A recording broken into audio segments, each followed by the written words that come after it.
Hello friends, welcome to Chemshala. आज फिर से हम एक नई क्लास के साथ आए हैं। आज की क्लास में हम class 12th alcohol, phenol and ethers इस चैप्टर को कंटिन्यू करेंगे। हमने एल्कोहल और फिनॉल वाला पार्ट कंप्लीट कर लिया है। आज हमें ईथर्स के बारे में स्टडी करनी है। सो स्टार्ट करते हैं क्लास। फर्स्ट ऑफ ऑल ये देख लेते हैं ईथर्स क्या होते हैं। Ethers are the compounds obtained by replacing H atom of alkane by alkoxy group और phenoxy group।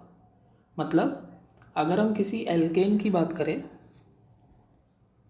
फॉर एग्जांपल हम यहाँ पे सिंपल मीथेन ले रहे हैं और इसमें से हम एक H हटाकर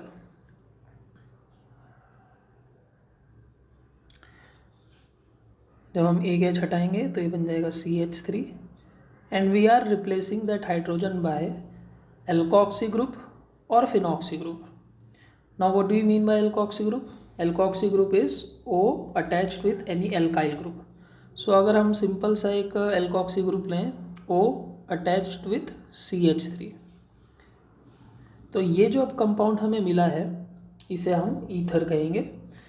जब हम एल्कोक्सी ग्रुप से अटैच करते हैं तो बनने वाला जो ईथर होता है उसे हम कहते हैं एलिफेटिक।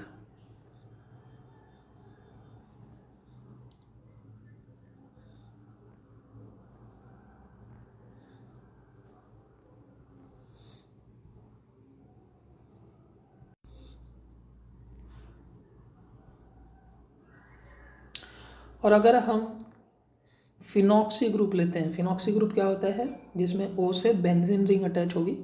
तो अगर हम इसी एग्जांपल में CH4 लें और एक हाइड्रोजन को हम रिप्लेस करें O और बेंजीन रिंग से,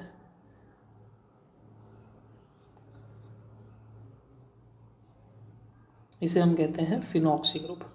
तो अब जो ये ईथर बनेगा इसे हम कहेंगे एरोमेटिक ईथर। तो ये ईथर के दो टाइप, एलिफेटिक एंड एरोमेटिक। तो ये नीचे आपको एग्जांपल्स भी गिवन है।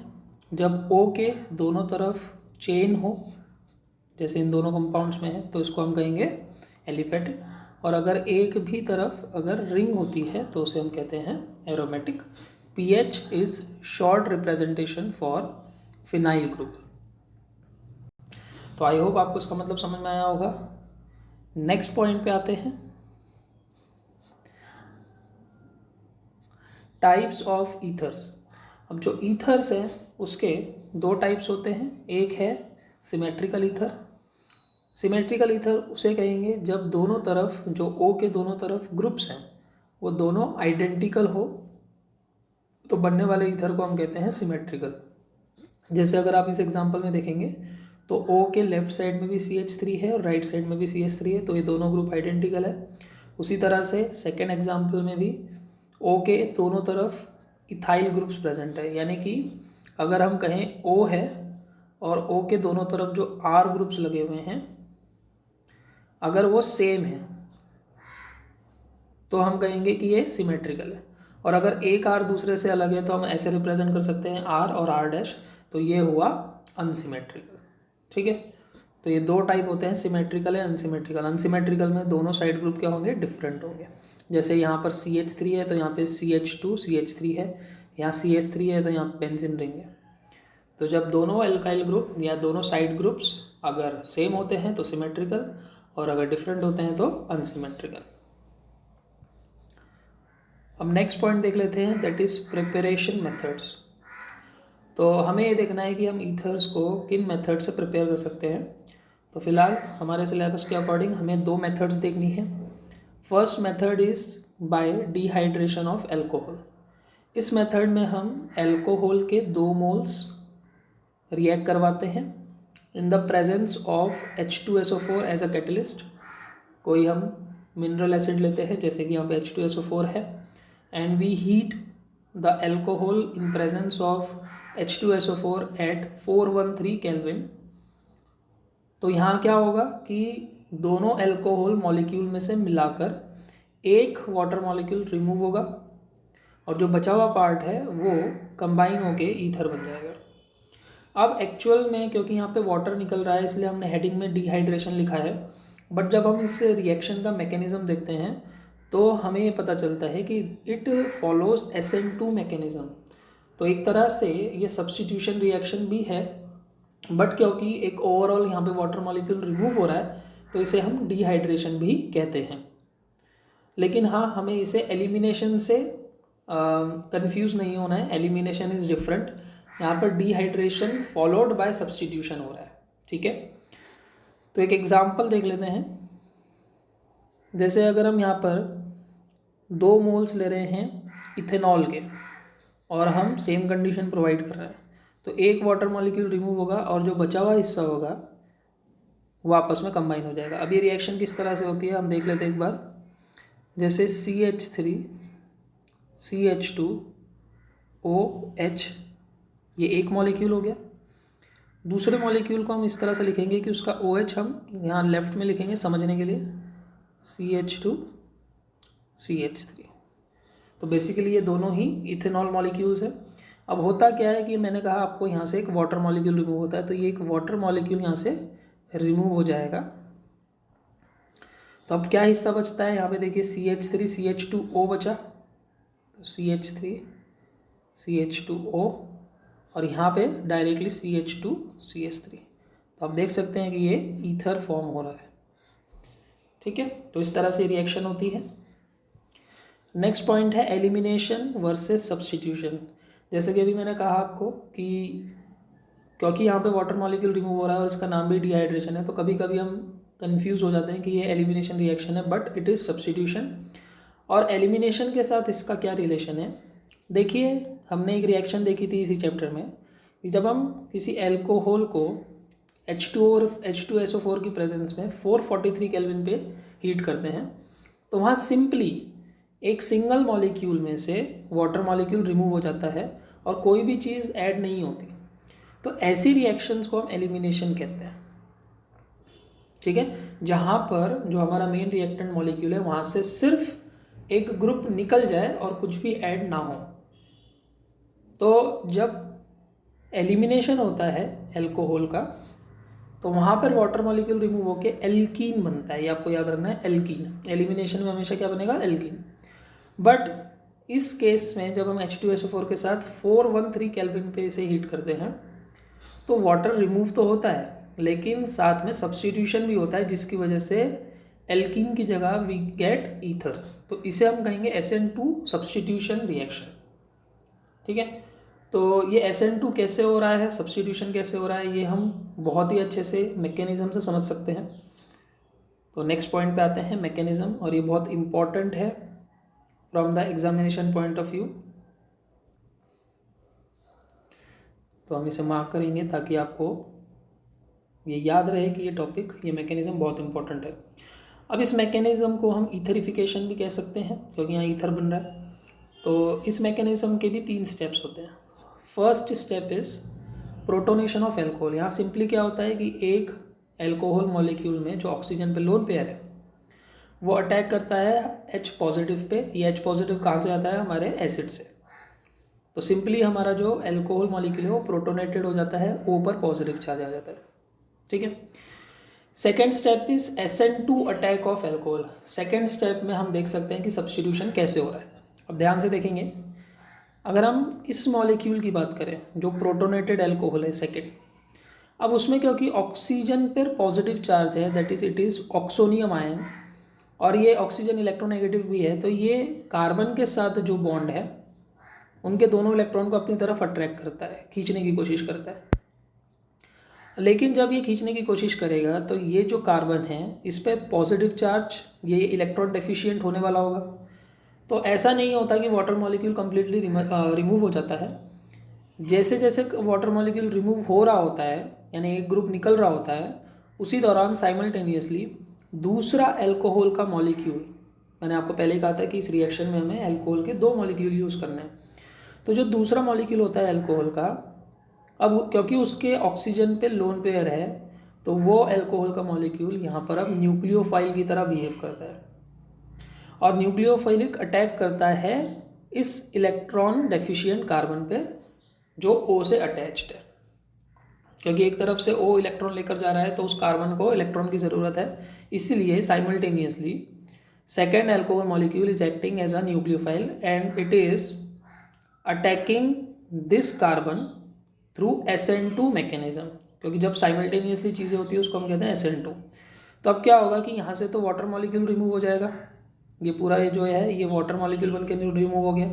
और आप देख सकते हैं कि CH3 CH2 ये हमने यहाँ पे बनाया, फिर O क्योंकि इसके साथ बॉन्ड बना रहा है O आ गया।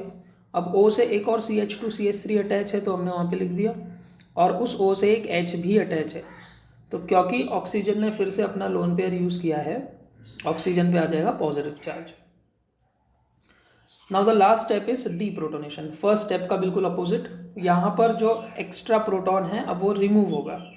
अब आप देख सकते हैं कि ये जो ऑक्सीजन पे पॉजिटिव चार्ज है, ये ऑक्सीजन अपना पॉजिटिव चार्ज रिमूव करने के लिए या उसको बैलेंस करने के लिए H के साथ जो बॉन्ड है उसके दोनों इलेक्ट्रॉन एक्सेप्ट करता है, अपनी तरफ पुल करता है, जिसकी वजह से वो बॉन्ड ब्रेक होता है और H जो है H पॉजिटिव बन के रिमूव हो जाता है एंड वी गेट ईथर। तो मैकेनिज्म अगर आप प्रैक्टिस करेंगे ईजी है and very important from the examination point of view. Now next point is limitation. ये जो फर्स्ट मेथड हमने देखी प्रिपरेशन की, इसकी क्या लिमिटेशन है वो हम देख लेते हैं। ईथर्स कंटेनिंग सेकेंडरी और tertiary alkyl groups can not be prepared. इस मेथड की दो सबसे मेन कंडीशंस हैं कि जो हम एल्कोहल लेंगे ईथर को प्रिपेयर करने के लिए वो प्राइमरी होना चाहिए, प्राइमरी अल्कोहल, ये पहली कंडीशन बहुत ज़रूरी। और दूसरी कंडीशन लोअर टेम्परेचर। अब देख सकते हैं हमने 413 केल्विन रखा है, जबकि अगर हम थोड़ा ज़्यादा कर दें 443 तक पहुंच जाए तो वो एलिमिनेशन रिएक्शन की तरफ प्रोसीड हो जाती है। तो ये दो कंडीशन बहुत ज़रूरी है इस रिएक्शन के लिए। तो अब इसी बारे में बात कर रहे हैं, अगर हम सेकेंडरी और टर्शरी अल्कोहल लेंगे तो क्या होगा। जब हम सेकेंडरी और टर्शरी अल्कोहल लेते हैं और इस रिएक्शन को परफॉर्म करने की कोशिश करते हैं तो यहाँ पर फिर से जो एलिमिनेशन रिएक्शन है वो कॉम्पीट करती है और ज़्यादा डोमिनेंट हो जाती है, जिसकी वजह से ईथर के मुकाबले एल्कीन बनने के चांसेस बहुत ज़्यादा हो जाते हैं और हमें सेकेंडरी और टर्शरी एल्काइल ग्रुप वाले ईथर इससे नहीं मिल पाते। तो ये एक बहुत बड़ा लिमिटेशन है इस मेथड का। इससे हम प्राइमरी ईथर्स आसानी से बना सकते हैं but we can not prepare secondary और टर्शरी ईथर। अब सेकेंड मेथड पे आते हैं। Second method is also very important because it is one of the name reactions, तो ये भी आप अच्छे से स्टडी करेंगे। Name is Williamson synthesis. अब नाम में साइड में लिखा है कि SN2 mechanism, this reaction also proceeds through SN2 mechanism. अब इसमें क्या होता है कि इसमें हम एक लेते हैं हेलो एल्केन और दूसरा रिएजेंट हमारा होता है sodium alkoxide. What do you mean bye sodium alkoxide? Alkoxide अभी आपको बताया था R के साथ O लगा होगा, दिस इज एल्कोक्साइड। और जब हम इसके साथ सोडियम आयोनिक बॉन्ड से बाइंड कर देते हैं तो दिस इज सोडियम एल्कोक्साइड, नीचे लिखा भी है। मान लीजिए हमने हेलो एल्केन लिया RX और सोडियम एल्कोक्साइड लिया R-ONA। अब R- क्यों लिखा है? क्योंकि इन दोनों कंपाउंड्स में जो एल्काइल ग्रुप है वो सेम भी हो सकते हैं, डिफरेंट भी हो सकते हैं। सेम है तो वेल एंड गुड, R और R हम लिख सकते हैं, लेकिन R- इसलिए लिखा है ताकि हम ये कन्वे कर सकें कि it may be different also. ठीक है, हम कोई भी ले सकते हैं। तो यहाँ क्या होगा कि ये जो Na है और X है ये रिमूव हो जाएंगे NaX बन के, और जो बचा हुआ हिस्सा है ROR- या बस में बाइंड होके बन जाएगा ईथर। अब इस मेथड की खासियत क्या है? Both symmetrical as well as unsymmetrical ethers can be prepared. हम इससे सिमेट्रिकल ईथर भी बना सकते हैं, अनसिमेट्रिकल भी। अगर हम दोनों जगह R सेम ले लेते हैं तो सिमेट्रिकल ईथर बनेगा, और अगर हम डिफरेंट ले लेते हैं तो वो अनसिमेट्रिकल ईथर फॉर्म करेगा। Second advantage is we can prepare secondary and tertiary ethers also. हम इस मेथड से सेकेंडरी और टर्शरी ईथर भी बना सकते हैं। तो ये दो बहुत इंपॉर्टेंट पॉइंट्स हैं इस मेथड के। अब देखते हैं ओवरऑल इस रिएक्शन में होता क्या है।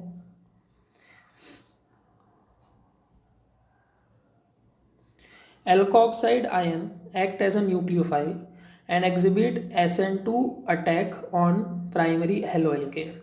बेसिकली हमारे पास यहाँ पर एक प्राइमरी हेलोएल्केन होता है, मान लीजिए हमने CH3X ले लिया, ठीक है, और सोडियम एल्को ऑक्साइड में से जैसे कि RONA में से Na पॉजिटिव अगर हम रिमूव कर दें तो वो बन जाएगा RO नेगेटिव, इसे हम कहते हैं एल्कोक्साइड आयन।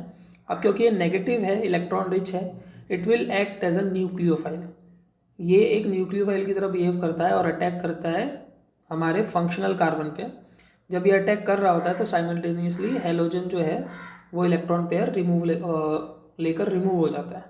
तो अब इससे क्या होगा कि जो RO है it will get attach to this carbon part of haloalkane, और जो X नेगेटिव और Na अलग हुआ है it will form NaX।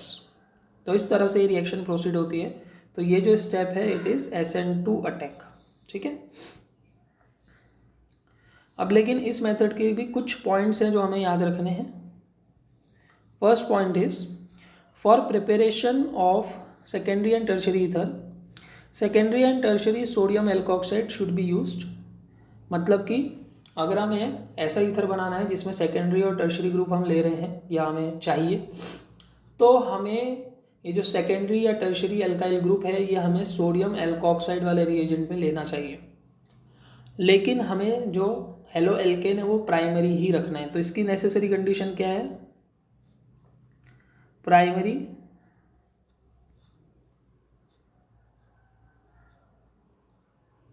Halo alkane only, इसे हम चेंज नहीं कर सकते, हमें हेलो एल्केन को प्राइमरी ही रखना है। इसलिए अगर हमें सेकेंडरी या टर्शरी ईथर बनाना है तो वो सेकेंडरी या टर्शरी ग्रुप किस में होना चाहिए, सोडियम एल्कोक्साइड में। तो मान लीजिए अगर हम रिवर्स करते भी हैं कि अगर हम सेकेंडरी या टर्शरी ग्रुप हेलो एल्केन में ले लेते तो क्या होगा। तो अगर आप सेकेंड रिएक्शन को देख रहे हैं ध्यान से तो देखिए यहाँ पर हमने टर्शरी ग्रुप जो है वो हेलो एल्केन में लिया है। अब क्योंकि जो हमारा एल्कोक्साइड आयन है उसे अटैक करना है इस कार्बन पे, अगर वो इस कार्बन पे अटैक नहीं करेगा तो सब्स्टिट्यूशन नहीं हो पाएगा, और सब्स्टिट्यूशन नहीं होगा तो ईथर नहीं बनेगा। लेकिन आप देख सकते हैं कि ये जो कार्बन है क्योंकि ये टर्शरी है, it is surrounded by bulky alkyl groups. तो हम ये कह सकते हैं, हमने पढ़ा था हेलो एल्केन वाले चैप्टर में कि this carbon is sterically hindered. तो इस पर अटैक करना अब इसके लिए आसान नहीं है, पॉसिबल नहीं है। तो अब क्या होगा कि इस केस में हमारा जो एल्कोक्साइड आयन है it will act as a base. अब वो कार्बन तक नहीं पहुंच पा रहा तो वो क्या करेगा, जो साइड वाले कार्बन है जैसे ये CH3 है, तो क्योंकि ये बीटा कार्बन है तो इस बीटा कार्बन से वो H रिमूव कर लेगा। यानी इस केस में क्या होगा, अगर हम सेकेंडरी या टर्शरी हेलो एल्केन लेते हैं तो हमारा एल्कोक्साइड आयन न्यूक्लियोफाइल की तरह बिहेव नहीं कर पाएगा, वो बीटा कार्बन से H पॉजिटिव रिमूव कर लेगा, तो इसे अब हम कहेंगे बेस। तो इस केस में वो बेस की तरह एक्ट करेगा, और क्योंकि वो बेस की तरह एक्ट करेगा यहाँ पर एलिमिनेशन रिएक्शन हो जाएगी, ये बात आपको याद रखनी है। This reaction is elimination. तो इसमें एलिमिनेशन क्यों होगा, क्योंकि बीटा पोजीशन से H जाता है तो अल्फा पोजीशन से ये Cl चला जाएगा, यानी HCl अलग हो जाएगा और हमें मिलेगा एक एल्कीन। हमने देखा है यही कि जब हम डिहाइड्रेशन करते हैं एल्कोहल का in the form of elimination तो वहाँ पर एक जगह से H जाता है और एक जगह से OH जाता है। उसी तरह से हेलो एल्केन में भी हमने एलिमिनेशन देखा था, एक जगह से H जाता है एक जगह से हेलोजन जाता है। तो यहाँ पर भी सिंपली H और Cl रिमूव हो जाएंगे, डिहाइड्रो हेलोजनेशन, और हमें मिलेगा एल्कीन। तो ये एक नेगेटिव पॉइंट हो जाएगा, जो हम ईथर चाहते थे वो नहीं बनेगा।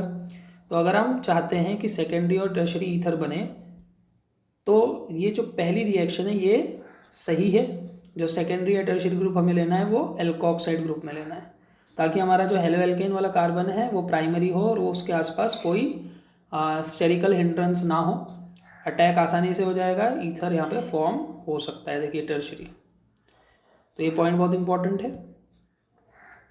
Next point is for aromatic ethers sodium phenoxide should be used instead of aromatic halide. This is because CX bond in haloarenes is difficult to break. अब ये भी एक सिनेरियो ले लेते हैं। मान लीजिए हमें फॉर्म करना है एरोमेटिक ईथर, जिसमें एक जगह रिंग है और एक जगह नॉर्मल कोई एल्काइल ग्रुप है। मान लीजिए हमें ये फॉर्म करना है। अब इसके दो रास्ते हैं, या तो हम ये रिंग जो है ये हेलो कंपाउंड में ले ले, मान लीजिए हमने X ले लिया, और अगर हम ये यहाँ पर रिंग ले रहे हैं तो फिर हमारा जो दूसरा होगा एल्कोक्साइड वो CH3ONA होगा। ये एक कॉम्बिनेशन है, ठीक है, ये फर्स्ट कॉम्बिनेशन है। दूसरा कॉम्बिनेशन क्या होगा कि जो रिंग है वो हम एल्कोक्साइड में लें, ठीक है, और अगर हम ऐसा करते हैं तो फिर हेलोजन में हमें क्या लेना है CH3X, ये दूसरा कॉम्बिनेशन है। तो अब हमें ये देखना है कि कौन सा कॉम्बिनेशन यहाँ पे सही है। अगर हम पहले कॉम्बिनेशन की बात करें तो पहले कॉम्बिनेशन से हमारा प्रोडक्ट तभी बनेगा जब हम ये वाला बॉन्ड तोड़ते हैं, ठीक है, लेकिन ये बॉन्ड तोड़ना आसान नहीं है। हमने फर्स्ट चैप्टर में स्टडी किया है कि जो रिंग वाला कार्बन होता है वो sp2 होता है और उसका और हेलोजन का बॉन्ड रिलेटिवली स्ट्रॉन्गर होता है, so it is difficult to break. तो जब ये बॉन्ड ही ब्रेक नहीं होगा तो आसानी से हमारा प्रोडक्ट नहीं बनेगा। लेकिन सेकेंड कॉम्बिनेशन में क्या है कि हमें एक तो ये बॉन्ड ब्रेक करना है जो आसान है क्योंकि ये sp3 कार्बन है, और यहाँ पर हमें ये बॉन्ड ब्रेक नहीं करना है, हमें O और Na का बॉन्ड ब्रेक करना है। जो आयोनिक बॉन्ड है वो बड़ी आसानी से ब्रेक हो जाएगा। यानी कि सेकेंड कॉम्बिनेशन जो है it is better for forming aromatic ether. इसीलिए इसमें हमने लिखा है कि आपको अगर एरोमेटिक ईथर बनाना है so we have to take sodium phenoxide only, यानी कि एरोमेटिक रिंग आपको एल्कोक्साइड वाले रिएजेंट में ही लेनी है। सो ये था मेथड्स ऑफ प्रिपरेशन। अब आते हैं फिजिकल प्रॉपर्टीज़ पे। पहला point, the boiling point of ethers is lower than that those of alcohol. अगर हम एल्कोहल और ईथर्स को कंपेयर करें, दोनों में ऑक्सीजन है, लेकिन उसके बावजूद एल्कोहल्स का बॉइलिंग पॉइंट काफ़ी ज़्यादा होता है ईथर से। ऐसा इसलिए कि ईथर्स में हाइड्रोजन बॉन्डिंग पॉसिबल नहीं है, उसकी जगह पर बहुत ही वीक पोलैरिटी इनमें प्रेजेंट होती है। पोलैरिटी भी होती है तो बहुत ही कम होती है, तो डाइपोल डाइपोल इंटरेक्शन भी बहुत ही वीक होंगे इनमें, जबकि हम सब जानते हैं कि एल्कोहल में इसके कंपैरिजन में काफ़ी ज़्यादा स्ट्रॉन्गर हाइड्रोजन बॉन्डिंग होती है, तो इसीलिए हमेशा एल्कोहल्स का बॉइलिंग पॉइंट ज़्यादा होगा। Second point is ethers are miscible और सॉल्युबल इन वाटर। जो ईथर्स है वो एल्कोहल्स की तरह वाटर में अच्छे से मिसिबल है, सॉल्युबल है, काफ़ी ज़्यादा अमाउंट में वो मिक्स हो सकते हैं। तो इसका रीज़न क्या है, ऑब्वियस सी बात है, क्योंकि ईथर्स का जो ऑक्सीजन एटम है वो वाटर के साथ हाइड्रोजन बॉन्ड फॉर्म कर सकता है। ईथर्स आपस में, जैसे अगर हम दो ईथर के मॉलिक्यूल्स ले लें तो यहाँ हाइड्रोजन बॉन्डिंग पॉसिबल नहीं है, लेकिन अगर हम ईथर और वाटर की बात करें तो यहाँ पर हाइड्रोजन बॉन्डिंग हो सकती है। इसलिए बॉइलिंग पॉइंट जो है वो लो होगा, लेकिन जो सॉल्युबिलिटी होगी पानी में वो काफ़ी ज़्यादा होगी। तो ये दो पॉइंट्स इंपॉर्टेंट है। Next is chemical reactions. जो केमिकल रिएक्शंस हैं वो भी हमें हमारे सिलेबस के अकॉर्डिंगली दो केमिकल रिएक्शंस स्टडी करनी है। First is with hydrogen halides, इनको हम जनरल फॉर्म में HX से रिप्रेजेंट करते हैं। जब ईथर का मॉलिक्यूल किसी हाइड्रोजन हैलाइड के साथ रिएक्ट करता है तो यहाँ पर इसके दो पार्ट्स होते हैं, एक RO नेगेटिव और दूसरा R पॉजिटिव। तो जो RO नेगेटिव होगा it will combine with H positive to form alcohol, and the remaining R positive will get attached to halogen, that is halide ion, to form halo alkane।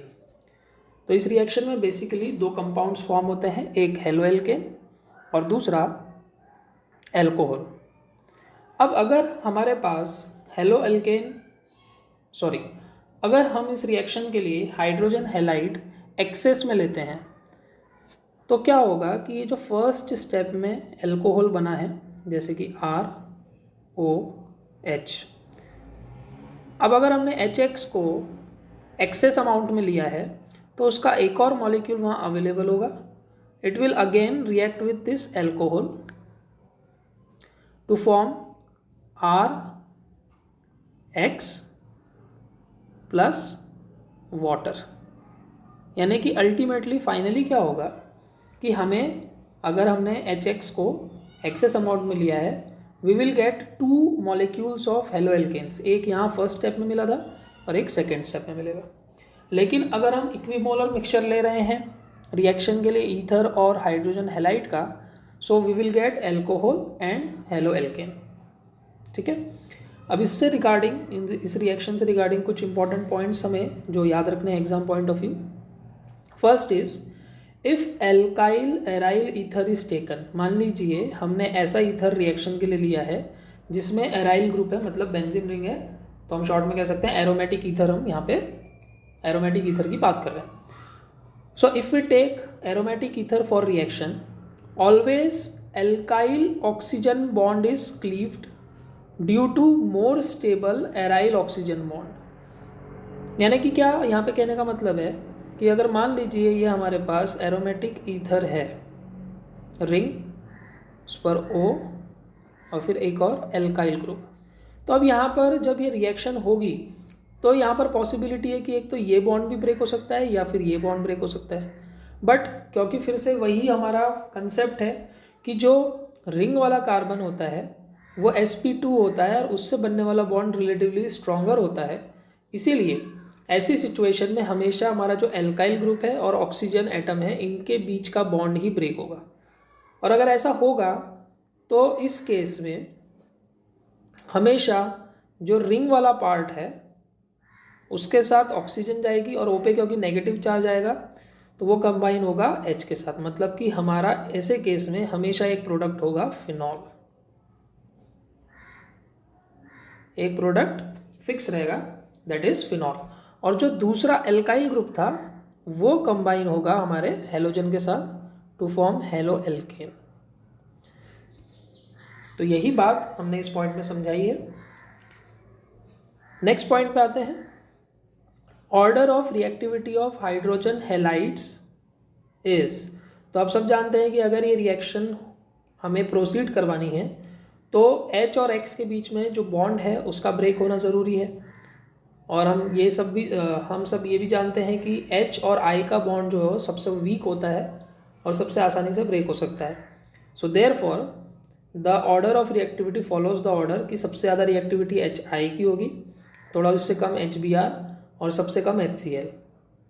ठीक है, ये भी point important है, कई बार arrangement के form में आ जाता है। Next point is in case of primary and secondary ethers. ये 2 पॉइंट हमारे लिए बहुत ही इंपॉर्टेंट है। इन 2 पॉइंट्स पे बेस्ड क्वेश्चन जनरली कैसे आते हैं कि हमें जो कंप्लीट द रिएक्शन या right the structure of products, predict the products, ऐसे टाइप के जो क्वेश्चंस होते हैं वो इन 2 पॉइंट्स पे बेस्ड आ सकते हैं। तो पहला पॉइंट क्या कहता है कि अगर हमने ईथर ऐसा लिया है जिसमें O के दोनों तरफ या तो प्राइमरी ग्रुप है, प्राइमरी अल्काइल ग्रुप है, या सेकेंडरी अल्काइल ग्रुप है।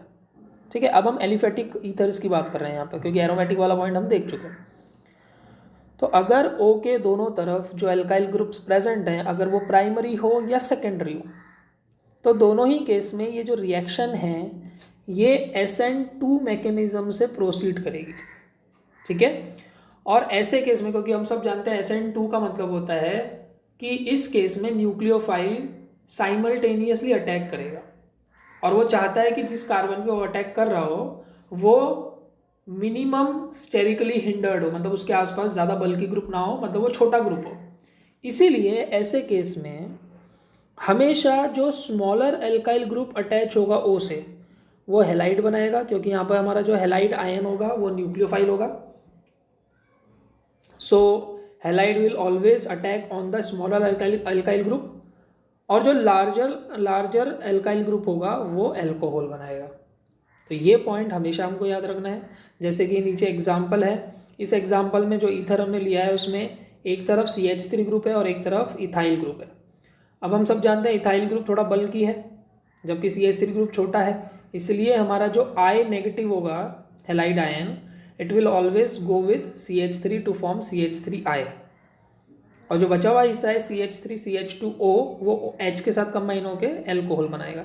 यानी यहाँ पर ये प्रोडक्ट्स पॉसिबल नहीं है कि अगर हमने इथाइल को I के साथ बना दिया और CH3 को हमने एल्कोहल बना दिया तो ये हमारा आंसर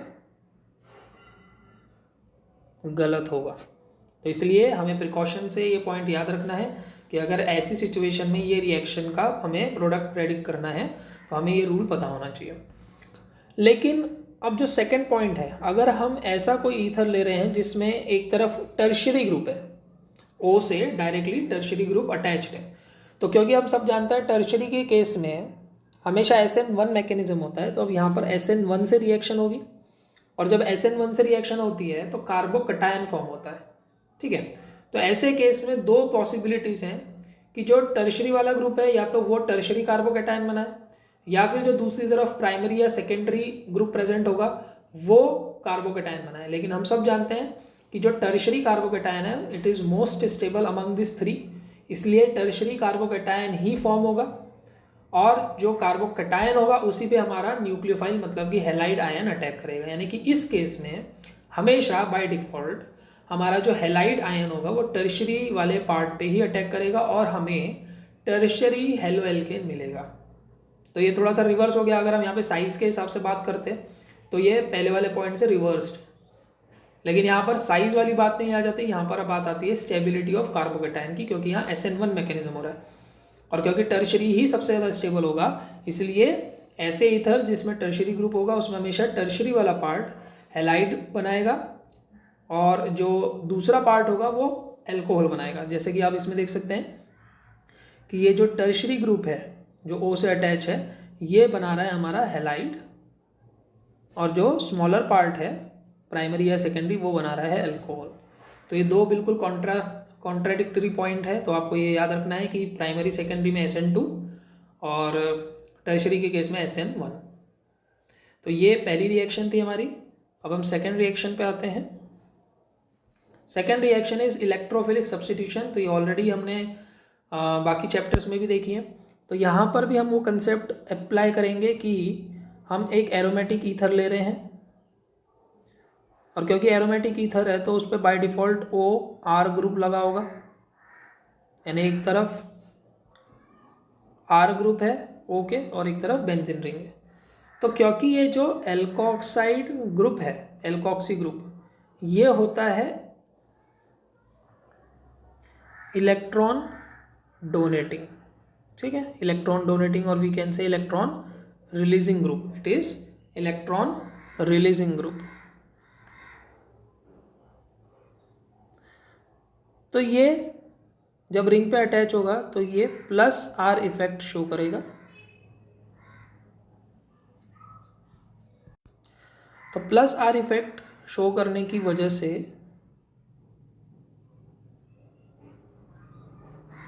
ये ऑर्थो और पैरा पोजीशंस पर नेगेटिव चार्ज क्रिएट करेगा, जिसकी वजह से आने वाला इलेक्ट्रोफाइल भी ऑर्थो और पैरा पे ही अटैक करे। इसलिए हम कह सकते हैं कि this group is ortho para directing.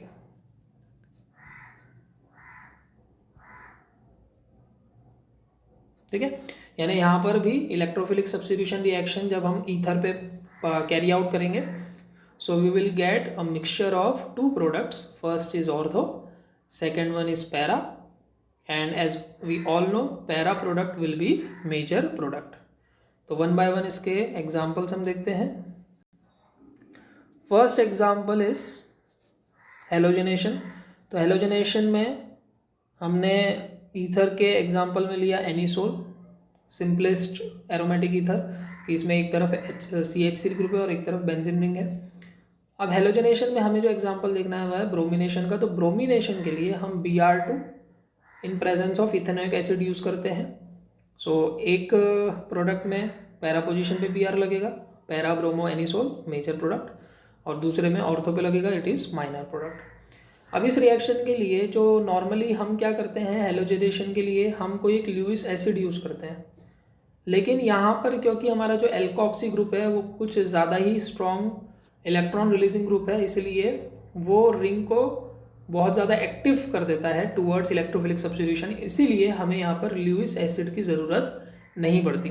तो ये हो सकता है कि आपको गिव रीजन के फॉर्म में पूछा जाए पॉइंट, इसलिए ये पॉइंट इंपॉर्टेंट है। Next second example is Friedel Crafts reactions. तो फ्रिडल क्राफ्ट रिएक्शंस भी सब जानते हैं, इसमें दो कैटेगरीज हैं, एक एल्काइलेशन और एक एसाइलेशन। तो एल्काइलेशन में हम CH3Cl के साथ रिएक्शन करवाएंगे तो पैरा पोजीशन पे CH3 लगेगा और ऑर्थो पोजीशन पे CH3 लगेगा, पैरा वाला मेजर होगा।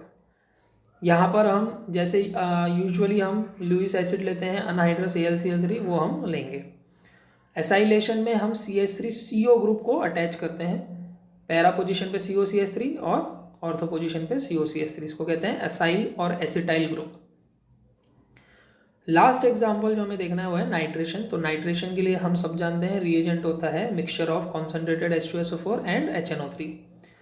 जब हम इसके साथ एनिसोल की या एरोमेटिक ईथर की रिएक्शन करवाते हैं तो यहाँ पर भी NO2 ग्रुप एक प्रोडक्ट में पैरा पे लगेगा और एक में ऑर्थो पे, so para product will be major one. तो यहाँ पर हमारा ईथर वाला पार्ट भी कंप्लीट होता है और इसके साथ ये चैप्टर भी ओवर होता है। आई होप आप लोगों को ये चैप्टर ओवरऑल समझ आया होगा। एनी डाउट्स, आपके अगर कोई डाउट्स हैं तो आप कभी भी हमसे पूछ सकते हैं। तो मिलेंगे नेक्स्ट क्लास में नेक्स्ट चैप्टर के साथ, तब तक पढ़ते रहिए, बी सेफ, थैंक यू।